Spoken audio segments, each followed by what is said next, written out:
The Meanings of the Quran. Volume 1. 1 Chapter 1, Surah Al-Fatiha. Bismillahirrahmanirrahim. These words are found at the beginning of every surah, except Surah At-Tawbah, of the Quran. Some people, declaring this to be a verse, call it a part of the related surah, and include it in the counting of the verses of the surah too. Others do not consider it to be a part of the related surah and say that these words have simply been written at the beginning as a sacred opening. These are technical or academic arguments which do not hold any significance in our view. In Surah An-Naml it is mentioned that the beginning of the missive which was written by the messenger Solomon, to Queen Saba, Sheba, was with these words. This is from Sulaiman, and this is Bismillahirrahmanirrahim. 27:30. From this respect, these words are sent down from Allah, i.e., are the wahi of Allah, and for us it is sufficient to understand this much. It is commonly translated as follows. I begin with the name of Allah, most gracious, most merciful. There is no such word in Bismillah which could be translated as I begin. For this meaning the word abtada'an before this is assumed to be omitted, which means I begin. Some people say that the word akra'an is omitted before this because it is stated in Surah Al-Alaq that Iqra is my Rabbi Kalazi Kaleka, 96:1. It is said that the initiation of wahi, revelation, on Rasulullah was done with this verse in which the messenger was told to read you in the name of your Rabb who created, 96:1. The correct meaning of this verse will be dealt with at its own place. The reason that the omission of these kinds of words in front of Bismillah has to be accepted is because the meaning of the letter B, Ba, is taken to be with. It is true that the meaning of this letter is also with, but apart from this, there are other meanings as well. This letter is also used to describe a cause, i.e., to say that whatever is being said or done here, its cause is this, its aim is this, its reason or rationale is this. 1.1 The meaning of ism. The word ism is commonly translated as name. This is also correct, but for Allah this word is used to mean His attributes. The reality is that the basic meaning of the word ism, root smw, is for such a sign from which the thing related to it can be recognized. Since recognition of Allah is through His attributes, this is why the divine attributes are called Asma Ilahi. For example, in Surah Al-Hashr after noting various divine attributes, it is stated Lahul Asma al-Husna, 59:24, all the attributes of Allah possess the most beautiful and perfect balance. Therefore, for us the meaning of ism in Bismillah is divine attribute. After this comes the word Allah in Bismillah, which, we can say, is the personal name of Allah, and Rahman and Rahim are His attributes. 1.2 The connotation of Bismillah. According to these meanings, Bismillahirrahmanirrahim will mean that the aim of whatever is said or done after this is that Allah's attributes of Rahmaniyat and Rahimiyat should appear and manifest, i.e., these attributes should become applied in a tangible form. When these words appearing at the beginning of some surah of the Quran are attributed to Allah, i.e., it is considered that Allah has informed this about Himself, then this will mean that Allah's proclamation is that we have revealed this Quran, or this verse of the Quran, so that our attributes of Rahmaniyat and Rahimiyat become universally manifested. And when a mu'min begins any of his tasks with these words, then it will mean that I am taking this work in hand so that Allah's attributes of Rahmaniyat and Rahimiyat become manifested from this. This means that the purpose of Bismillah is to implement Allah's attribute of Rahmaniyat and Rahimiyat in a practical form. Now the question which will arise before us is, what is the meaning and purpose of the divine attributes of Rahmaniyat and Rahimiyat? Although all the attributes of Allah possess equal greatness and importance in their own right, it is obvious that those attributes which are stated to be part of the divine program and in line with its obedience are declared to be the purpose and need of the human program. They will hold special significance, and furthermore will be deserving of profound reflection and reasoning. Because these two words, Ar-Rahman and Ar-Rahim, appear at the start of Surah Al-Fatiha, it has thus been considered appropriate that their explanation should be given at that point.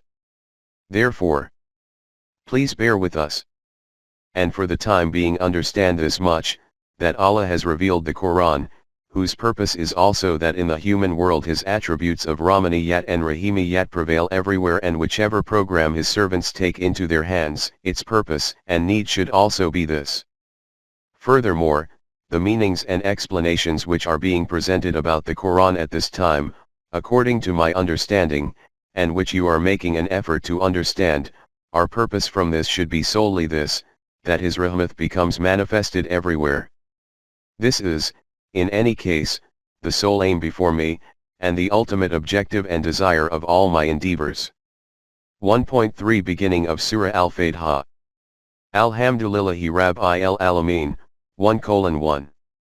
The beginning of the Quran is with this magnificent verse, and the beginning of the verse is with the word Hamd. This verse is commonly translated as, All praise be to Allah, the cherisher and sustainer of all the worlds. 1:1. Non-Muslims commonly raise the objection that the Allah of Muslims is strange, who himself proclaims from his mouth that all praises are for me. According to them, for someone to say such things about himself does not seem appropriate. This objection of theirs is based on a misunderstanding. Through the divine revelation, which is preserved within the Quran, mankind has been given this teaching that they should say this, and do this. Therefore by Alhamd is not meant that Allah is praising himself. He has stated to mankind that you should understand this truth well and always keep before you that all hamd is for Allah. If, at the beginning of the Quran, the word kul, say, is understood to be implicit, then the matter will become clear. From this it will mean that Allah has taught mankind that you should say it like this or do it like this. As noted above, in this verse, and at similar places elsewhere, the word hamd is translated as praise. This translation does not explain the Quranic meaning accurately. For praise Arabs have other words as well, but those words have not been used in the Quran for Allah, only the word hamd appears for him. Therefore, it is extremely important to understand the basic and true meanings of this word. 1.4 Meaning of hamd. Amongst Arabs, the ecstatic articulation of those involuntary sentiments of immense appreciation which emerge spontaneously in the heart of a human being on witnessing some very beautiful, harmonious, and unique masterpiece, are called hamd. But for this there are a few conditions. 1. The beauty and exquisiteness, and masterpiece which is being appreciated, should be an external reality and a tangible entity. Regarding those things which are intangible, and which do not enter our perception, sentiments of appreciation and admiration cannot be created in our heart. For example, we can only admire an artist through those paintings of his which appear before us in a visible form. This is why the Quran has admonished those who have a proclivity for beautification and display, who without doing any constructive and beneficial work, desire admiration for themselves. The Quran states, and love to be praised for what they have not done, 3:188. They desire to be admired on the basis of those works which they do not do. 2. The act or work of someone about which hamd is being done should have been performed through choice and intention. An act performed involuntarily or in a mechanical way will not make it deserving of hamd. So much so, that the word hamd is not expressed for even that beauty which is present in someone by birth. Instead the word mata is used for this. For example, in the dance of a peacock, the peacock warrants mata, and its creator, Allah, deserves hamd. 3. It is also essential for hamd that the one expressing hamd should be doing so from the heart. Expressing praise under the coercion of someone will not be called hamd but mata. Nor can flattery, artificiality, or hypocrisy, or any false praise for someone have anything to do with hamd. In hamd sentiments of appreciation arise spontaneously on the lips. 4. It is also essential to have precise knowledge about the thing for which hamd is being expressed. Hamd cannot be expressed merely on the basis of conjecture. Vague concepts, obscure signs, doubts, and thoughts and beliefs producing uncertainty can never create the impetus for hamd. Hamd does not arise from deceptive thinking, superstition, and blind reverence. Its origin is that concrete conviction which has been acquired as a result of reasoning and evidence. 5. It is essential that those beneficial and beautiful attractions, and balanced and harmonious masterpieces about which hamd is being done should have reached their pristine level of accomplishment, and their benefits should be tangible. The art which has not reached its completion, or which is not beneficial for humanity, is not deserving of hamd and appreciation. Art for the sake of art can be worthy of madh but cannot be deserving of hamd. 1.5 How can hamd be done? This is the meaning of hamd according to the Arabic lugat, and it is in these meanings that the Quran has used it. When al precedes this word, alhamdulillah, then its meaning will be that the highest degree of every kind of hamdiyat is only for Allah, no one can share this with him. The being of Allah is far beyond the reach of human conjecture, thought, notion, conception. Hence, a mere mental concept of his being cannot evoke the sentiments of hamd, because the foremost condition of hamd is that the entity should be tangible and visible. Therefore, just as the appreciation of some artwork is in reality hamd of the artist, similarly the hamd of Allah can only occur through bringing the beauties and benefits of His creation in front of us. He Himself has stated, "There is not a thing but celebrates, tasbih, His hamd." 1744. Everything in the universe is a talking picture of the hamd of its creator. It is apparent from this that the hamd of Allah is only possible through reflection and reasoning in His created universe. He has also detailed one attribute of Mu'minin as being Hamidun, 9:112. It is apparent from this that when the hamd of Allah is possible through reflection and reasoning in the manifestations of nature, then the fundamental duty of the Mu'minin will be that they should reflect and reason in the things of the universe.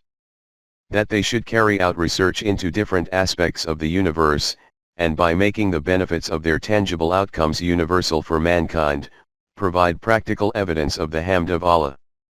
These are those very possessors of intellect and vision about whom Allah has declared, "Behold, in the creation of the heavens and the earth, and the alternation of night and day there are indeed signs for men of understanding, men who celebrate the attributes of Allah, standing, sitting, and lying down on their sides, and contemplate the creation of the heavens and the earth, our Rabb. Not for naught have you created all this. Glory to you. Give us protection from the punishment of the fire." 3:190-191. It is a fact that in the highs and lows of the creation of the universe, and in the alternation of night and day, there are great signs for men of intellect and vision to reach reality. Those men of intellect and vision who, while standing, sitting and lying down, constantly keep the divine laws before them. They reflect and reason in the creation of the heavens and earth, and when after research in them, the beneficences and diversities of the Creator of nature become unveiled before them, then they spontaneously exclaim, "Our Rabb! You have not created the system of the universe without aim, or for destructive purposes." This is Allah's hamd, and these are those men of intellect and vision, and those who engage in research and discoveries, who will be called Hamidun. And when all this endeavor and effort of theirs will be to universally dispense Allah's attributes of Rahmaniyat and Rahimiyat so that the whole of humanity benefits from this, then these Hamidun will be called Mu'minin. 1.6 Who are the ulama, scholars? These are the same ones who are called ulama, scholars, by Allah at another place. In Surah Fatir it is stated, "See you not that Allah sends down rain from the sky? With it we then bring out produce of various colors. And in the mountains are tracts white and red, of various shades of color, and black and tense in hue. And so amongst men and crawling creatures and cattle, are they of various colors. Those truly fear Allah among His servants who have knowledge, ulama, for Allah is exalted in might, all protecting." 35:27-28. Have you not pondered on how amazing and based on wisdom is Allah's system of providing water? He brings down rain from the heights of the atmosphere, and from this one water produces all kinds of growth, fruits, flowers, grains, etc. And have you also ever pondered on how many great signs of Allah's system of evolution these mountains which appear to be just standing there like frozen stationary matter are holding within themselves? How many very long eras of history each and every layer of their rocks, which are red in some places and white in others, and in some places jet black, are holding squeezed within their folds. And then reflect on human beings, cattle, and livestock, and other living creatures present on planet Earth, how these are all divided into countless species and how among these each species possesses distinct traits. You merely cast a cursory eye on these things of the universe and move on, but when those among the men of Allah who possess knowledge and wisdom reflect and reason on these, they are awestruck by the perception of His supremacy and authority. And these words of appreciation and admiration, Hamd and Tahseen, arise spontaneously on their lips that, undoubtedly, their Creator, the one Allah, is master of unparalleled sovereignty and power, but He does not use this power and authority for destruction, He brings it into use for the protection of the universe. These are those scholars of knowledge and research who are declared as Allama by the Quran, and who are the practical embodiment of Allah's attribute of Hamd. In another verse the Quran has stated that, "Verily in the heavens and the earth are signs for those who have Iman. And in the creation of yourselves, and the fact that animals are scattered, through the earth, are signs for those of assured conviction." 45:3-4. There are signs for the Mu'mineen in the highs and lows of the universe. These are the people who hold firm conviction in the Creator of the universe and His immutable laws. In your own creation and the continuation of other species of animals, there are signs for those people who have conviction in the universe being hacked. These are the men of intellect and vision. These are the ones who are declared as being righteous, muttaqi. Verily, in the alternation of the night and the day, and in all that Allah has created, in the heavens and the earth, are signs for those who are muttaqi. 10:6. After this degree of emphasis on the use of intellect and reasoning in the system of the universe, it is stated, "Such are those signs of Allah which we rehearse to you in truth." Hak then asked them, in what exposition will they have Iman after Allah and His signs? 45:6. 1.7 Reflection and deliberation on the Quran. Up until now we have described the manifestations of Hamd in the physical universe, but aside from means of sustenance, man also requires correct guidance in the journey of life.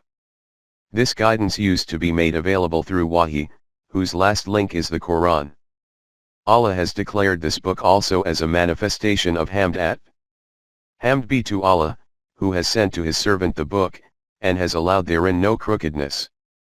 18:1. In other words, when you will ponder on this code of laws which He has sent down on His messenger, then this reality will be spontaneously testified to by your tongue that it is truly deserving of Hamd and appreciation. That being who has bestowed such a code of life in which there is no crookedness, by causing the caravan of humanity to tread on the straight path, Sirat-e-Mustaqim, He takes it to its intended destination. It is obvious that this Hamd of Allah can only be performed through deep reflection and deliberation on the Quran. Furthermore, Mu'mineen are those who, by carrying out research and investigation into the outer universe and by reflecting and deliberating on the Quran, demonstrate this truth to the world that it is the being of Allah which is deserving of Hamd. 1.8 Ahmad, Muhammad, and the stature of Mahmud. That great and accomplished self who initially made the Hamd of Allah general in this way was termed as Ahmad, 61:6, i.e. the one who does a great deal of Hamd, and it was from this that he himself became declared as being Muhammad himself, 48:29, whose Hamd should be expressed continuously and persistently. These were the supreme achievements of his righteous life on the basis of which it was declared that he is established on the stature of Mahmud, 1749. Through his blessed hands that system became established. Seeing which the whole world rose to proclaim that Allah who bestowed such a revolutionary system is in truth deserving of Hamd and appreciation, and following this, that revolutionary messenger is deserving of Hamd who demonstrated the system by establishing it in a practical form. The foremost consequence of this system was that the roots of those nations were severed who used to subject weaker human beings to injustice and oppression and used to exploit them through subjugation and servitude. This was that beneficial accomplishment of his through which the Hamd of Allah emerged and appeared perspicuously before the world. In view of this it was stated, of the wrongdoers the last remnant was cut off. Hamd be to Allah, the Rabb of all the worlds. 645. The roots of unjust nations were severed, and in this way the Hamd of Allah, the Rabb of all the worlds, was stamped on the face of the universe. 1.9 Beauty and Supremacy. It is obvious that for this kind of transformation a demonstration of the aspect of supremacy of the being of Allah will also be essential, i.e., together with demonstrations of the beauty and balance of creation, a manifestation of power and authority. This is why the Quran has declared the fountainhead of both beauty and supremacy as being the being of Allah when it is declared, to him belongs dominion, and to him belongs Hamd, and he has power over all things. 64:1.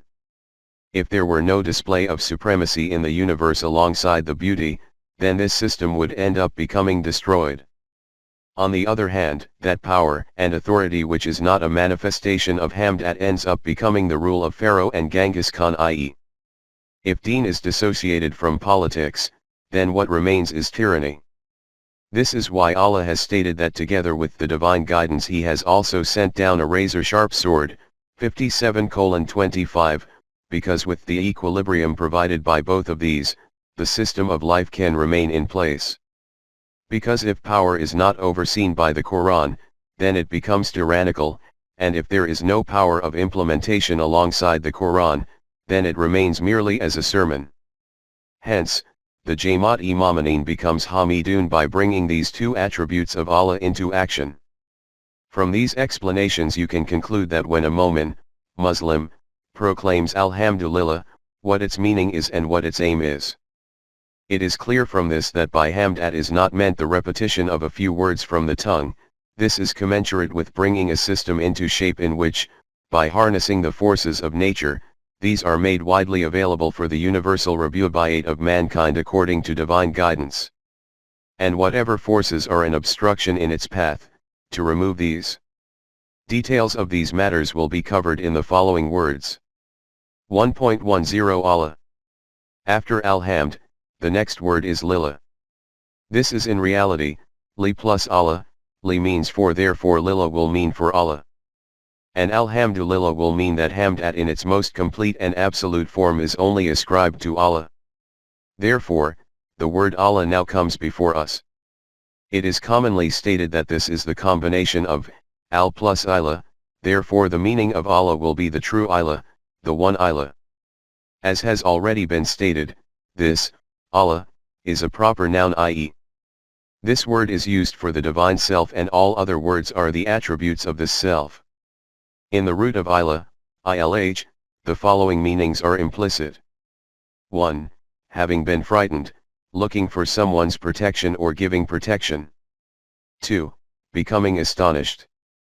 3. Holding a high status and being hidden from vision. 4. Accepting servitude to or the rule of someone, i.e., acknowledging and accepting the supremacy and authority of someone.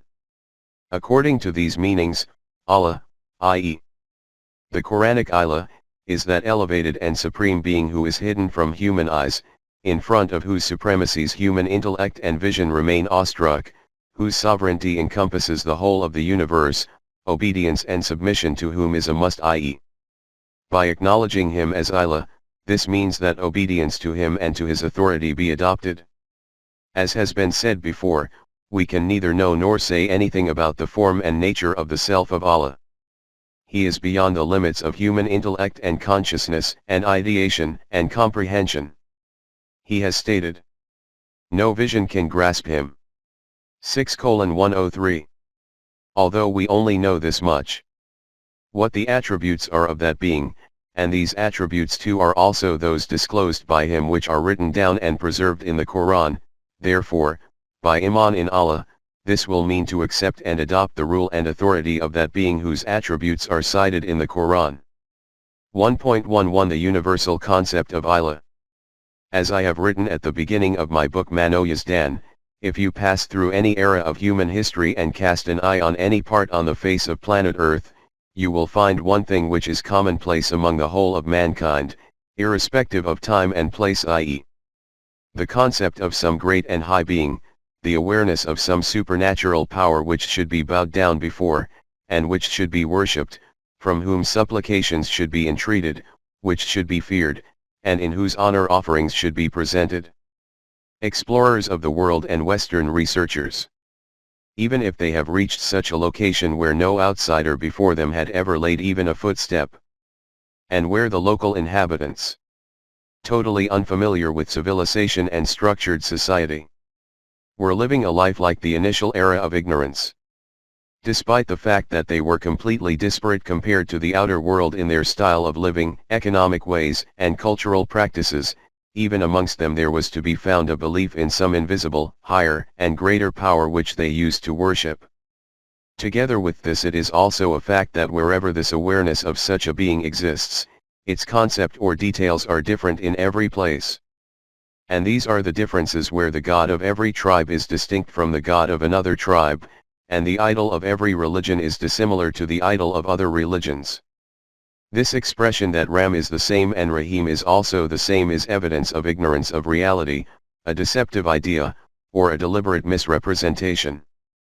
The Yahuwah of Jews, the Father of Christians, the Eshvar of the Hindu religion or the Paramatma of their Vedant, the Yazdan of Zoroastrians, are all completely different from one another. And Allah of the Quran is distinct from all of them. This is because the founders of these religions, whom we can include in the list of Anbiya, though the Anbiya are not the founders of Deen but will be called the propagators of Allah's Deen, would have described the same attributes of Allah which are detailed in the Quran. But later on human ideas and concepts were mingled with these attributes, and in this way not only did the gods of different religions become different from each other, they also became the embodiment of a totally different concept from the true and pristine concept of Allah. This is why the Quran has stated, Hamd and glory be to him, for he is above what they attribute to him. 6:100. 1.12 The true Allah. The true Allah is far beyond and higher than those attributes which the human mind has carved and attributed to him. The correct concept of Allah can only emerge before us according to those attributes which are noted in the Quran, because no contamination has taken place in these from human thoughts and beliefs. And this is the reason that the Quran simply does not accept the Iman in Allah of these people who have Iman in Allah according to their own individual concepts. And it states clearly, so if they have Iman as you have Iman, they are indeed on the right path. 2:137. If these people accept Iman in Allah in the way that you have accepted Iman, only then it will be acknowledged that they are treading on the right path. When he has said that, there is nothing whatever like unto him. 42:11. This does not only mean that the being of Allah cannot be understood through any simile, because the simile that will be given will, in any case, be that of some tangible and finite entity, whereas his self is invisible and infinite. It also means that whichever gods people of other religions believe in, none among them is like this Allah whose concept Allah himself has presented. 1.12.1 This cannot be translated. And from here this point also arises before us that the word Allah cannot be translated into another language, because in whatever language it is translated, it will lead to the concept of that God which the speakers of that language believe in as God. For example, from the word God the concept of the God of Christians will come to mind, and from the word Eshvar the concept of the God of Hindus. The next question which arises is, why is it essential to accept Iman in Allah, and what effect does this have on our life? For example, one person says that there is a God, and the second one says I do not believe in him. Or one person accepts the God whose concept is presented, for example, by Christianity, and another accepts that being whose concept is given in the Quran. What effect will this have on their practical life? Because if there is no effect resulting from the belief or ideology of a human being on his individual and collective life, then whether it is accepted or not is of no consequence. The answer to this question merits greater detail. which I have noted in my book Mano Yazdan, The Human Self and Allah. Here, it is noted briefly. 1.13 Why accepting Iman in Allah is essential. The Quran informs us, and now, apart from other world religions, psychologists have also begun to provide evidence of this, that man is not just the name for his physical body which remains alive like other animals under physical laws and finally expires at the hands of death. Within man there is one other entity which is called his being or self, nafs. Every human child is endowed with the self from Allah, but in an undeveloped form. The self of a human being does not terminate at the hands of death, rather it remains alive and progresses forward even after this. For the sake of comprehension, we will call the physical life of man life at an animalistic level, and the life possessed by his self will be called human life. 1.14 The human self. The development of this undeveloped self is the purpose of human life and its aim. After death, the developed self becomes capable of traversing further evolutionary stages. Details of these matters will be covered in their respective places according to the Quranic verses. It is absolutely critical to have precise knowledge of the fact whether the self of an individual is developing or not. In the absence of this, man can suffer from misconceptions or self-deceptions. Self-purification, tajka nafs, through meditations and rituals in mysticism is a consequence of this misconception. The self in its absolutely complete form is the self of Allah, and those attributes of His which are defined in the Quran are, you could say, the rays reflecting from it, or are its various facets. Leaving aside those attributes which are solely specific to the divine self, e.g. Abd, infinite, etc., the remainder of the attributes are also kept within man as latent potentials in a finite form. As the human self keeps on developing, these attributes keep on being reflected, within the limits of being human. In other words, the manifestation of the divine attributes takes place in the character and conduct, within the limits of being human, of that individual whose self is becoming developed. Therefore it is essential that in order to know whether our self is developing or not, and if it is happening then to what extent, we will need to see whether the divine attributes can be glimpsed or not in our character and conduct. Looking at it from this aspect, the divine attributes will serve as external criteria or an objective standard by which to measure the development of our self. By this man cannot suffer from any false perception or self-deception. This is the foremost requirement of Iman in Allah and its fundamental purpose. But development of the human self is only possible through obedience to these laws and values which Allah has provided through Wahi, and which are now preserved within the Quran. This is the aim of having Iman in Allah as being Ilah, possessor of absolute sovereignty.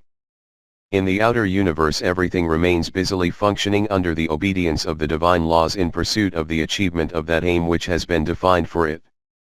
None of these things has the audacity to go against this obedience or to express rebellion. This is because they have not been given the power of choice and intent, they have been created constrained for the purpose of remaining obedient to these laws. Contrary to this, man has been created as possessor of choice and intent. The first and foremost evidence of his being possessor of choice and intent is that though his physical life is dependent on obedience to the laws of nature like animals, by rebelling against these laws he can even commit suicide. Animals cannot commit suicide. 1.15 Collective life. In the same way that laws and regulations are essential for the physical life, animalistic level, of man, laws and regulations are essential for his life at a human level, i.e., that life in which development of his self takes place. If we look at it from this angle, then it is essential for man to abide by dual regulations, one code for the growth and nourishment of his physical life, body, and a second code for the strengthening and development of his life as a human, self. Growth and nourishment of his physical, animal, life can also take place at an individual level, from living alone and in isolation, but the development of his self is only possible by living a collective life where one man has to deal with another man. This belief that development of the human self, tajka nafs, is possible by living in caves, mountains, jungles, desolate places, or sitting in prolonged meditations, or in secluded abodes within monasteries is self-deception, and, in any case, contrary to Quranic teaching. The program proposed by the Quran is, and bow down with those who bow down, collectively. 243. Bowing down in unison with those who are bowing down before the divine laws and be with those who are truthful, Sadiqeen. 9:119. Living life in the companionship of those who are truthful. The Quran declares the condition for entry to Jannat, paradise, to be. Enter you then among my devotees. Yes, enter you my paradise. 89:29-30. This will be called the communal life of man. Therefore, there is also an unavoidable need for a code of laws for the communal life of man. The need for laws and regulations for this life is accepted by every nation of the world. The view of one group of men, who are in the majority today, is that human society can formulate these laws itself. This doctrine is called secularism. But the Quran informs us that from this there will be conflict in the communal and social life of men, just as is evident from history that this has been happening and is still continuing to happen. It states that laws for this should also come from this same Allah whose laws are in action in the outer universe and according to which the system of the universe is functioning with such balance and beauty. 67:3-4. These laws are received through Wahi and are now preserved in the Quran in their complete and immutable form. 6:116, 15:9. Among the supporters of secularism there are also those people who at least accept that the universe is created by Allah and that it is His laws which are functioning in this, but the Quran does not accept this as being Iman Billah, Iman in Allah. About these people it says that, if you ask them who created the earth and heavenly bodies, and under whose laws are the sun and moon in action, they will reply, it is Allah alone who has created them, and these are subject to His laws alone. Then it says, if you ask them who is the one according to whose laws rain descends from the skies, from which the dead land gains new life, they will say that this only takes place due to Allah's laws. After this the Quran states that when they accept the functioning of the divine laws in the outer universe, then how can they reject the necessity of His laws in the human world? Having reached this far, what is the thing that deceives them?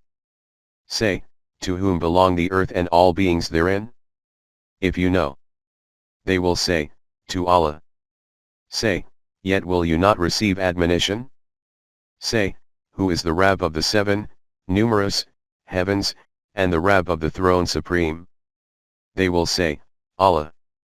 Say, will you not then follow His laws?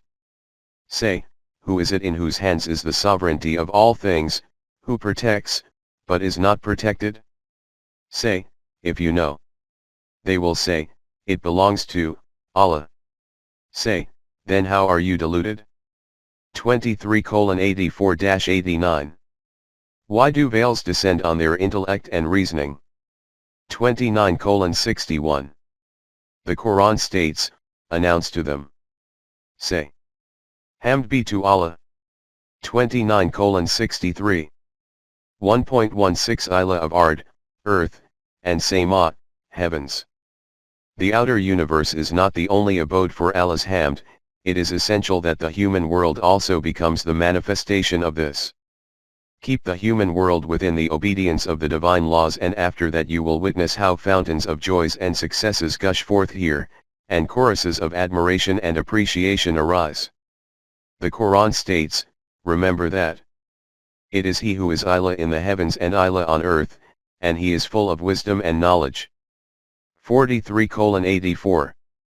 It is His sovereignty which reigns in the domains of the universe and also His authority on the earth. Iman in Allah means that in both these spheres the functioning of only His laws should be accepted. If Allah is accepted as Ilah of the external universe, and man opts for another Ilah in his social life, this will lead to chaos. If there were, in the heavens and the earth, other gods besides Allah, there would have been confusion in both. 21:22. 1.17 Those who make their desires as Ilah. Not only does the Quran declare that to live life under the control of laws devised by human society is counter to Iman in Allah, it goes one step further than this and declares, "Then see you such a one as takes as his God, Allah, his own vain desire?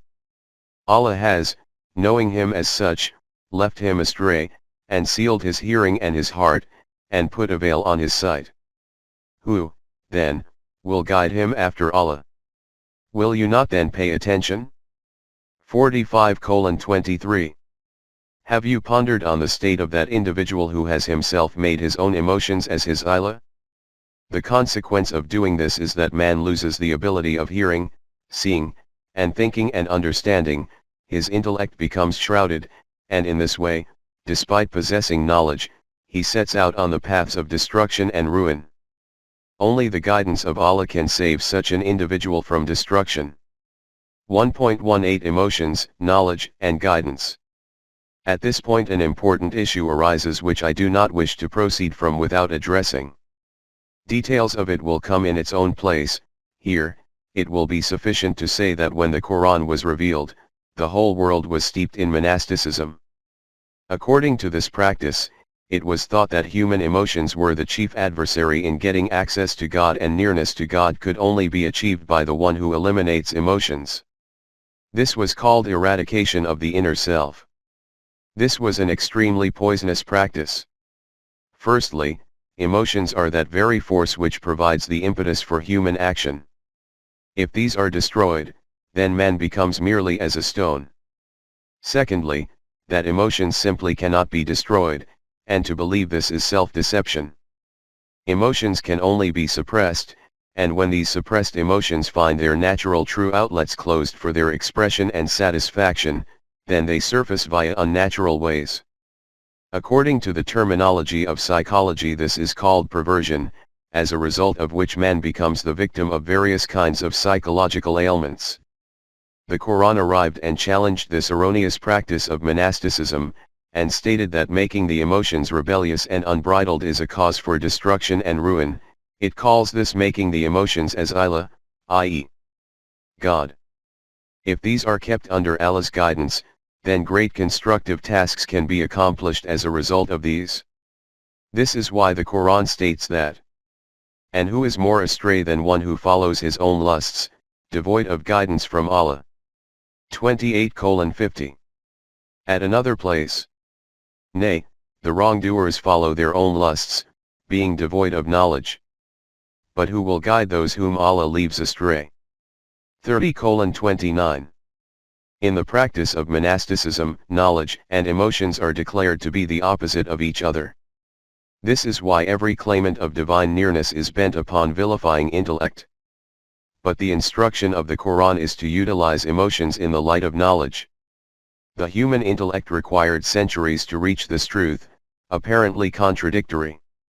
Hence, in the 20th century, psychology is coming to the fore as a science, though it has not yet been able to become an established subject of science. Following extensive research, experts in this field have partitioned emotions into two parts, i.e., rational passions and irrational passions. This is that very divide and differentiation which the Quran referred to 14 centuries ago, and which, before this, the human intellect could not accept. It used to call knowledge and passions two opposing elements. These are those places where, having reached, man spontaneously declares that there is no doubt and ambiguity in this, that the Quran is not the product of the human intellect. In any case, the Quran has placed Allah's divinity, the sovereignty of Allah, at such an elevated and pristine level, that it even declares making a God out of human emotions as being shirk. From these explanations it is clear that man should keep both his individual and collective life under the obedience of the divine laws. These laws used to be made available via wahi, and are now preserved in his book, the Quran. This is what is called acceptance of Allah's sovereignty, and this is what is called having iman in Allah.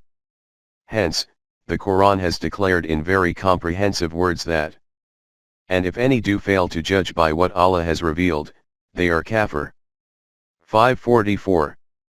Those who do not make all of their decisions in accordance with Allah's book are the ones who are called kafir.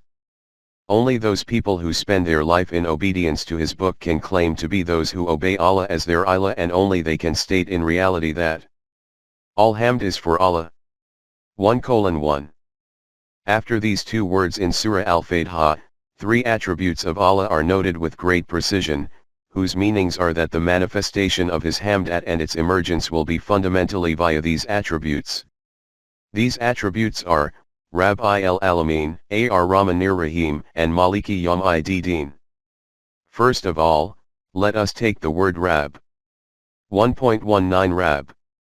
The basic meanings of Rab, RBB, are to provide nourishment, i.e., for something to be passed through ever new forms, so that in this way, by becoming nourished and developed stage by stage, it reaches its completion from its starting point. This technique of nourishment is called Rabi'at, and the one who gives nourishment in this way is called Rab. In this technique the aspects of reformation, correction, and strengthening are also implicit, and since the natural consequence of nourishment is beauty and exquisiteness, this is why Ar-Ribatu is what you call those plants which remain evergreen and fresh in all seasons, winter and summer. From the above the basic meanings of Rabbun become clear, i.e., the one who gives nourishment, the one who takes to completion, the one who organizes affairs, the one who reforms, the one who takes forward, and the one who bestows strength, i.e., the one who takes everything from its starting point to its completion. 1.20 Creation of the universe. How did this visible universe come into existence from nothing? The answer to this is not possible for the human intellect. In the system of nature the law of cause and effect is functioning and continuing, i.e., whatever manifests here is the consequence of some cause. Physical science is the name given to determining the links of cause and effect. These researchers keep extending these links back in time, and they are also succeeding to a large degree in their research, but ultimately they reach such a point in this where, though this universe is visibly in existence, it is not comprehended how it came into existence. In other words, though an effect is present, nothing can be known of its cause. Even the greatest of scientists can be seen confounded at this point, perplexed and awestruck just like someone completely ignorant. We have seen, under the topic of Allah, that being awestruck is included in the meaning of ilah. The beginning of the universe is that point of wonder which is connected with the majesty of ilah. This is why Allah has declared himself as the one who created the heavens and the earth from nothing, 2:117, or 6:14. In other words, the one who brought this material universe into existence without the presence of prior material. The one who brings into manifestation an effect without a cause. He has called the state before the beginning of the universe as being the domain of Amr, and after the emergence of the universe as being the domain of Khalq. The beginning of human knowledge commences from the domain of Khalq, and it is from this very point that comprehension of the Rabi'at of Allah also has its origin. 1.21 The doctrine of evolution. Discoveries by physical sciences have reached this reality that the form in which we find things of the universe today is not the one in which it was at the beginning.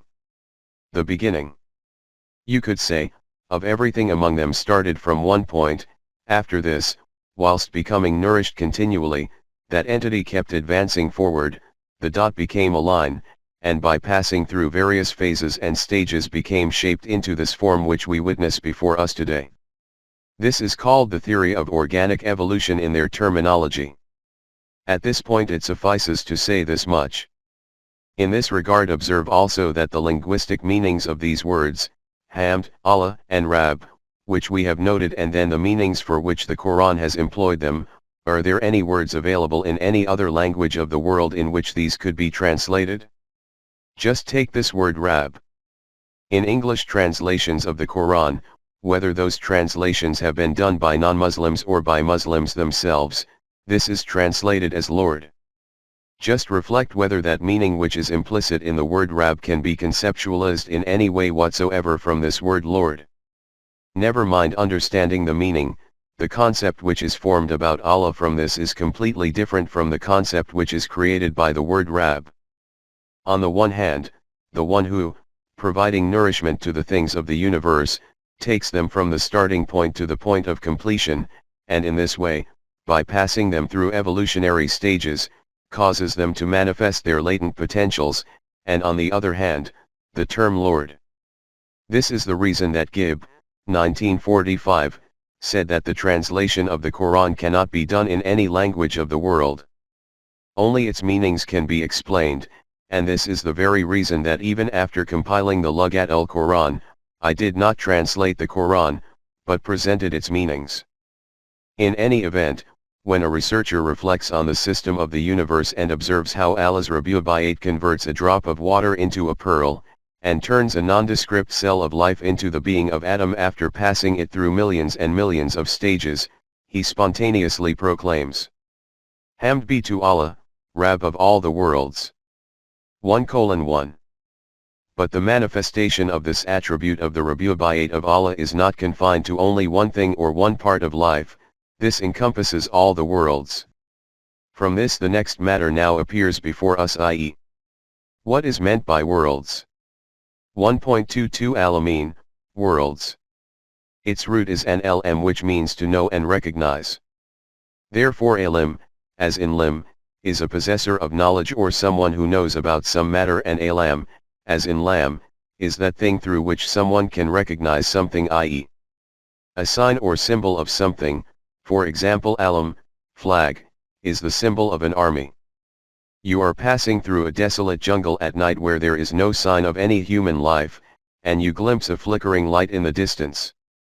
From this you will recognize that a human being lives there. That lamp will become the sign or alam of the presence of some human being. As has been noted earlier, the reality of the form of Allah's self cannot be grasped by human consciousness, but the existence of this universe is a sign of this fact that it has some creator. Therefore, this discernible universe will be called the sign or means by which to recognize the invisible and imperceptible self of Allah. From this a comprehensive point arises before us. The Quran has called the universe alam, which means that the existence of the universe is not in itself the objective, but only a means by which to recognize someone, to recognize the stature of man himself. And moving forward from this, to know and understand this amr, that there is some creator of this universe under whose supreme and grand scheme this whole system is busy functioning. The declaration that this visible universe is not an objective in itself but is the means to achieve a higher and greater aim could only have been the miracle of the Quran. In the words of Iqbal, this garden is a place for tending to angst and its expression. It is neither for roving nor a permanent refuge. Alamin is the plural of alam, therefore its meaning is universes. We consider this world of ours as being the universe, but who knows how many universes there are created by Allah. And then the meaning of this word will become even more clear when we bring this fact noted in the Quran before us. He adds to his creation as he wills, 35:1. Allah keeps on adding to his creation according to his program of Mashi'at. Who knows how many new universes keep on coming into existence every new day. Keep these awesome expanses of these creations of Allah in mind, and then reflect on this fact that he has called himself Rabbi al-Alamin, i.e. responsible for the nourishment, Rabu'iyat, of all the universes. 1.23 Life in the stellar bodies. Arabs used to think that no growth takes place in mud and stone, and similar inert material, therefore they reserved the word alam only for living or conscious things. And it was from this very viewpoint that they used to consider alamin as meaning various nations of the world. But now scientific discoveries are pointing to something else, as a result of which the distinction between inert and non-inert is disappearing. Not only this, the ancient concept of matter itself has been transformed. Thus Allah's being Rabbi al-Alamin will not remain confined just to living things, rather will encompass all things which are dispersed throughout the universes. But if we consider it to be limited only to living things according to the ancient concept of the Arabs about living things, even then according to the Quran living things are not confined only to this planet Earth. It says that there are such planets dispersed throughout the heavens in which there are living creations. In Surah Ash-Shura it is stated, "And among his signs is the creation of the heavens and the earth, and the living creatures that he has scattered through them, and he has power to gather them together according to his will. 42:29. Among the divine signs is also this, that he has created the heavens and the earth, and has scattered living creatures within them. Following this, the final words of the verse merit intense reflection and attention, in which it is stated that he also has the power that at some point in time he may cause these living creatures dispersed among different planets to connect with each other. Perhaps this quest and pursuit of man may one day provide proof of this reality which is noted in the Quran. The Quran has also declared in relation to the unveiling of Haqq that soon will we show them our signs in the furthest regions of the universe and in their own selves, until it becomes manifest to them that this is the truth. 41:53. We will continue to show our signs to mankind in their internal world and in the outer universe until this proclamation of ours becomes crystal clear before them that whatever is stated in the Quran is based on fact, it is not conjecture and guesswork. Regarding this Quranic concept about the existence of life dispersed in the stellar bodies, Iqbal had stated that these heavens are not devoid of life. There are hundreds of caravans there too. 1.24 nations of the world. If, by condensing the meaning of the word Alamin, we confine it to the human world, then its meaning will be universal mankind or the sum total of the nations of the world. The Quran has also used this word for these meanings. For example, it has declared itself to be Zikrul lil Alamin, 12:104, and at other places it has called itself the vision for mankind, 45:20, or the guidance for mankind, 2:185. Similarly, in line with this it has declared Rasool as Rahmatul lil Alamin, 21:107, and at other places that the purpose of his messengerhood was for the whole of humanity, 34:28. From this viewpoint Rabbi al-Alamin will mean to be responsible for the nourishment of the whole of mankind. I generally use the term universal system of Rabi'ah for this. 1.25 Responsibility of the Islamic system. From the Rabi'ah of universal mankind this fact also becomes clear that the true Allah, whose concept has been presented by the Quran, is not the Rab of some specific tribe, special race, particular nation, or even of some particular followers of a religion, he is the Rab of universal humanity. And from this reality will also become clear what the practical outcome will be of that system which will become shaped by the hands of the Ummah which has Iman in Allah. Jamaat-e-Mu'minin or Ummat-e-Musallama, according to which Allah's attribute of Rabbi al-Alamin will become manifest in a tangible and self-evident form. This system will take the responsibility for providing the means of sustenance to the whole of mankind on itself. It is stated in the Quran, there is no moving creature on earth, but its sustenance depends on Allah, 11:6. There is no living creature on planet earth for whose rizq Allah has not taken the responsibility upon himself. The treasures of rizq have been provided by Allah, but their production and distribution are carried out through human hands. This ummah will generate the maximum means of sustenance, rizq, and after this will carry out its distribution in such a way that no human being will be left deprived. In the Quran the foremost reason for Allah being deserving of hamd and appreciation is stated to be his being Rabbi al-Alamin. Furthermore, only that system can be deserving of hamd and appreciation in the world which takes this responsibility of Rabi'ah al-Alamini into its own hands and delivers it in a balanced way. This is the real foundation and the true purpose of the economic system of the Quran. Details of the ways in which this means of sustenance will be acquired or made available will be demonstrated through these two words which will be discussed next. 1.26 Rahman, Rahim, 1:2. The root of each of these words is Ram, Rhm. It is from this that the word Rahmath originates, which means that donation which fulfills someone's apparent and hidden privation, and which is given according to the requirement of the need. The word Rahim also originates from this. The way in which the fetus receives nourishment within the uterus of the mother illustrates the meaning of Rahmath with clarity. From the reproductive cells of man and woman, fertilization takes place and the embryo becomes established within the uterus. In this coming together within the embryo the realizable potentials of a live human child are concealed. The way in which the means of nourishment are provided there to make these potentials manifest astounds people of intellect and vision. Everything is received there without any recompense and return. This is received in a completely different way from the manner after the child is born. And then there is such flexibility, tolerance, refinement, and delicacy within the mother's uterus that it does not become an obstacle in the movement of the fetus. This is one example of the displays of Allah's rahmat. The question which arises is why two words, Rahman and Rahim, have been used for the manifestation and expression of this attribute of Allah, rahmat, even though the root of both is the same. As we have seen under the topic of Bismillah, these words have been used there as well, and these are translated as the one who is merciful, very compassionate.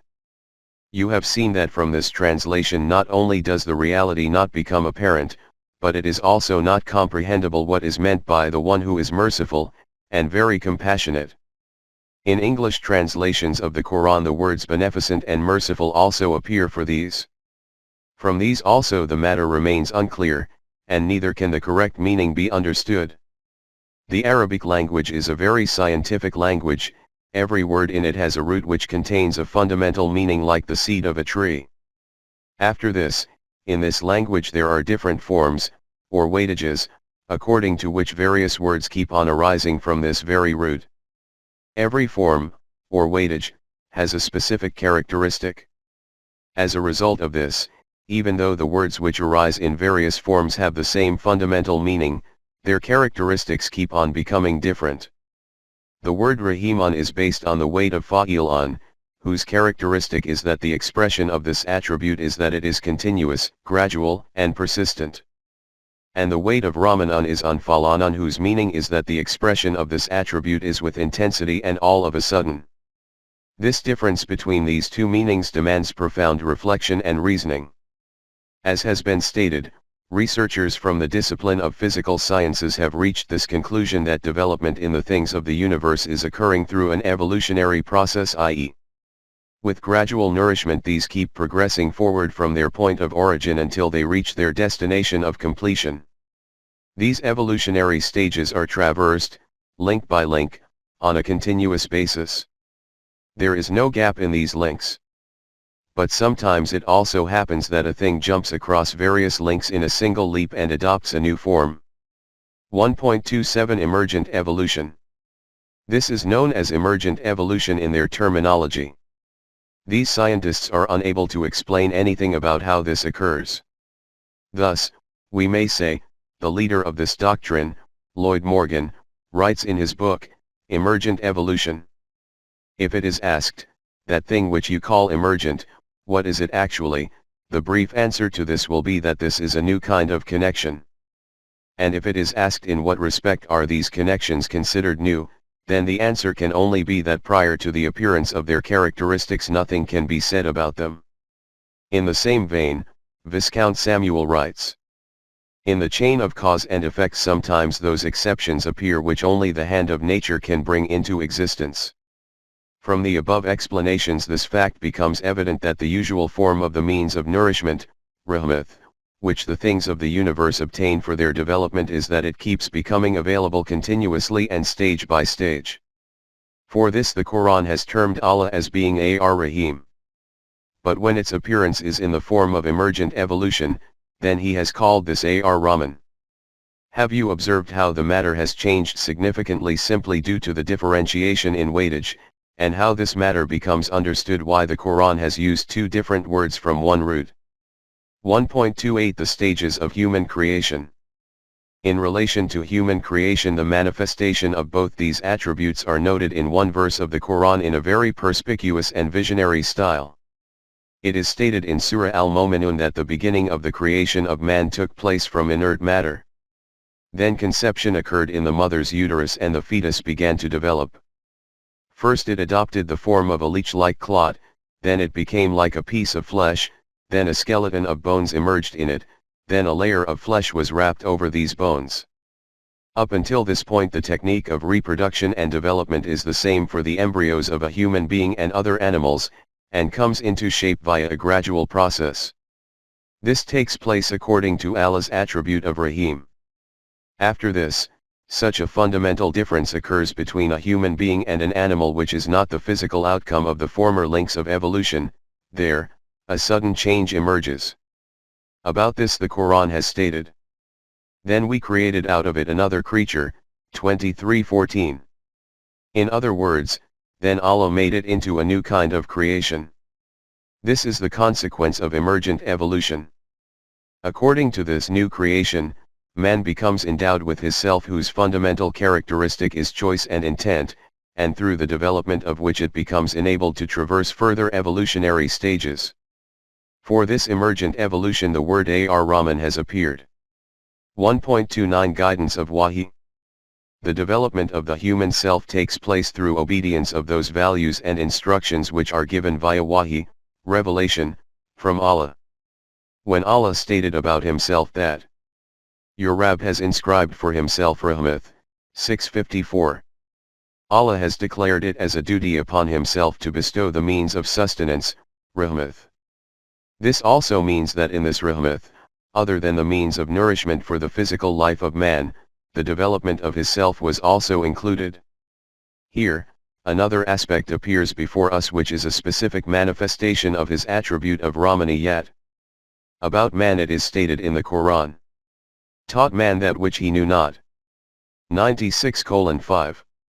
In other words, Allah placed the ability to gain knowledge within man. Animals live their life according to their instinct, they do not have any need to gain knowledge from outside, therefore they are not even bestowed with this ability. This ability is specifically for human beings. Man acquires this knowledge through different ways and means, i.e., observations, experiments, study, education and teaching, lectures and discussions, etc.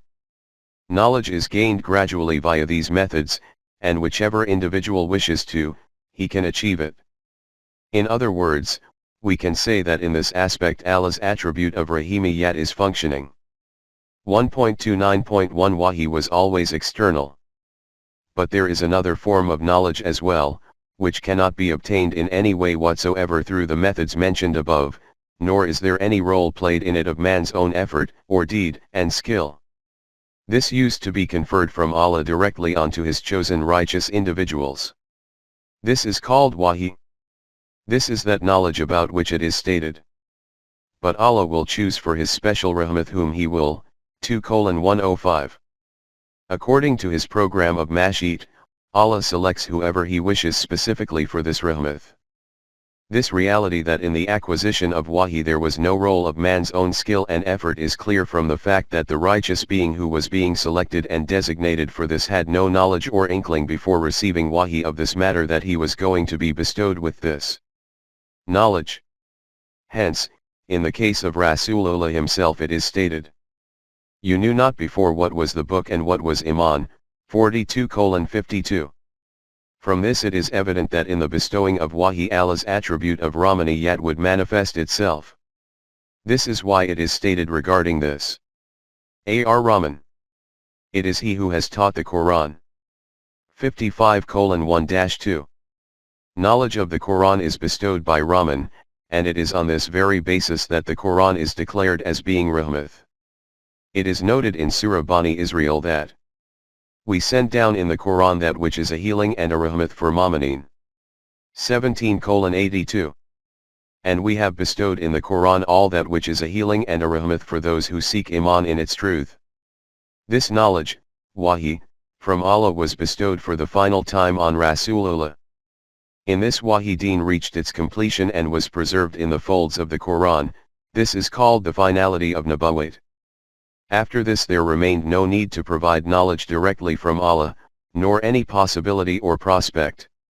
1.30 Further elaboration of Bismillah. From the above discussion it becomes clear that the responsibility which Allah had taken upon himself for the provision of the means of nourishment, Rahmath, 6:54, encompasses both the outer universe and the human world. This is why he has stated, "Our Rabb, your reach is over all things in rahmath and knowledge," 40:7. At the time of describing the exposition of Bismillahir-Rahmanir-Rahim we had said that the meaning of Rahman and Rahim will appear before us in Surah Al-Fatiha. From the meanings of these two words which have been explained above, it is clear that when it will be declared by Allah that we have given this program for this purpose, that our attributes of Rahmaniyat and Rahimiyat become manifest, then by this it will refer to that means of nourishment which was essential for the nourishment of physical life and the human self. And when these words will be delivered through the human tongue, it will mean that I am taking responsibility for this program before me, so that by this these attributes of Allah become universally manifest, i.e., that system becomes established in which the means of sustenance becomes available for the nourishment of the physical life of the whole of mankind, and the development of the abilities of their self also keeps taking place. From this reality will also become apparent that when Sulaiman started his missive to Queen Saba with the words Bismillahirrahmanirrahim, 27:30, then what a supreme, great reality was intended to be disclosed by this. The aim, or consequence, of the armed invasions by all kings is destruction and devastation. It was on this basis that Queen Saba had told her ministers. She said, "Kings, when they enter a country, despoil it, and make the noblest of its people its meanest." Thus do they behave. 27:34. When kings invade a country, they crush it, the people who have respect and dignity in that land are humiliated and ruined, and this action is not confined to one particular king. This is the pattern of Malukiyat, kingship or dictatorship, itself. Sulaiman had clarified this very reality in his letter, that my masluk, way, is not like that of worldly kings. I am a messenger of Allah, and a conduit to bring his sovereignty into practical manifestation. Therefore, this launching of forces of mine is not for ruin and destruction, rather it is to make the attributes of Rahmaniyat and Rahimiyat widespread. Sulaiman was a messenger specifically assigned to a particular nation, and his sphere of influence and application was confined to a particular region of the earth. In contrast to this, the final messenger of Allah was sent, and is, as a messenger for the whole of mankind, and the sphere of influence and application of his teaching was, and is, beyond the limits of time and space. This is why Rasulullah is declared as Rahmat for all Alameen, 21:107. 1.31 The correct meaning of Ram. Before proceeding, it is necessary to clarify another fundamental point. In Allah's attribute of Rahimiyat the meaning of Ram is included, but there is a fundamental distinction between the Quranic meaning of Ram and the meaning which is prevalent in the world. This prevalent meaning has been made commonplace by Christianity, and it was from this that those misconceptions arose to which Muslims also fell prey. This concept spread amongst them through mysticism. The fundamental doctrine of Christianity is that every child is born stained with the sin of his first parents, Adam and Eve. This is called original sin. It is not at all possible for man to become cleansed and purified of the taint of this sin. The logical and natural consequence of this is that no man remains capable of entering paradise at all. 1.32 The doctrine of Christianity. The Christian belief is that when God observed the state of hapless human beings, then he felt, Allah forbid, very grieved, he felt pity for them, and he sent his only Son into the world so that the opponents crucify him, and in this way his blood becomes an atonement for the sins of men. From this Christian belief became widespread that the issue of salvation is not dependent on human deeds but is dependent on Allah's mercy, which reaches those people who believe in the atonement of his Son, Jesus. Read the letters by St. Paul in the New Testament of the Bible. This belief has been propagated in these. He has said, "For it is by grace you have been saved, through faith, and this is not from yourselves, it is the gift of God, not by works, so that no one can boast." Ephesians 2:8-9. In another letter he wrote, "For we maintain that a man is justified by faith apart from observing the law." Romans 3:28. In other words, that we conclude that man does not become righteous according to deeds as per Shariat but is considered righteous as a result of faith. This is that very doctrine according to which Christians hold this belief about God, that God is mercy or God is love. And this is that same concept according to which Rahman and Rahim is translated as merciful and compassionate in English translations of the Quran. 1.33 The Quranic concept of Ram.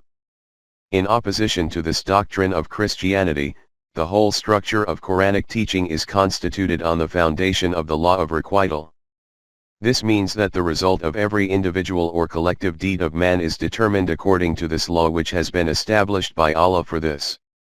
The consequence of ingesting cyanide is death, while ingesting clean and pure water is an elixir of life.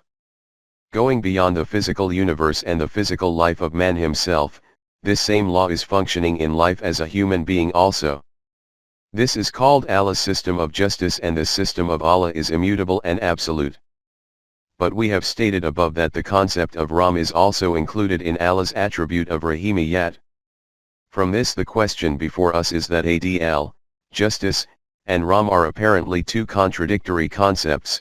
How can there be compatibility between these two? If the sentiment of Ram dominates Adl, then it does not remain as Adl, but according to the Quranic meaning of Ram no contradiction remains. In this both Adl as well as Ram remain. This can be understood through an example. An individual puts his finger into the fire, and the finger gets burnt. There is severe pain resulting from this.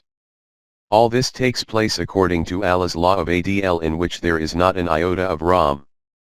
But that Allah who has made this law that a finger becomes burnt by fire, that same Allah has also created such medicines from the use of which the severe pain from burning becomes relieved. And there is the possibility of revival of the finger again. This type of means of protection or devising of treatments is Allah's Rahmat or His Ram. You have seen that in this concept of Ram the concept of the law is functioning, i.e. the way in which there is Allah's law, Adl, that a finger burns if put into the fire. Similarly there is also a law of Allah that the finger heals by the application of a certain medicine.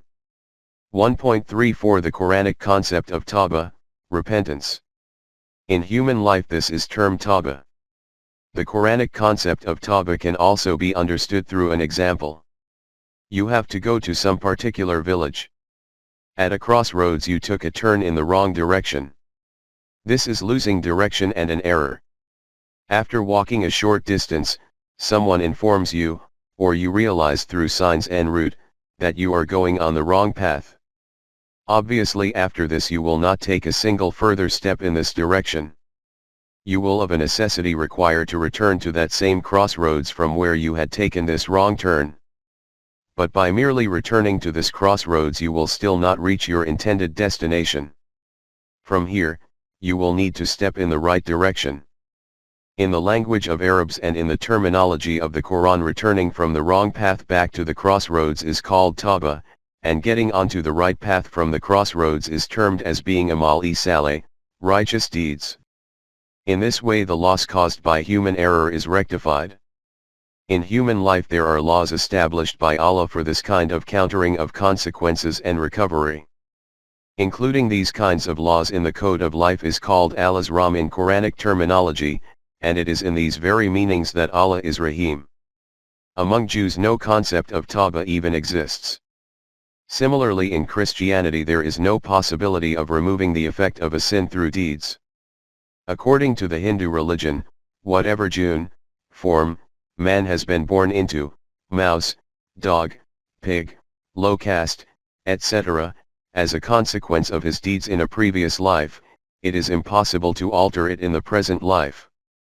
In other words, among these followers of religions, according to the Quran, there is a rejection of Allah's rahmat, from the possibility of rectification. The Quran terms this as kafir. And never give up hope of Allah's mercy. Truly no one despairs of Allah's mercy, except those who are kafir. 12:87. In contrast to this, it has stated, "Say, O my servants who have transgressed against theirselves, despair not of the mercy, rahmat, of Allah, for Allah protects from all sins, for He is all-protecting and Rahim. Turn you to your Rabb and bow to His will, laws, before the penalty comes on you, after that you shall not be helped." 39:53-54.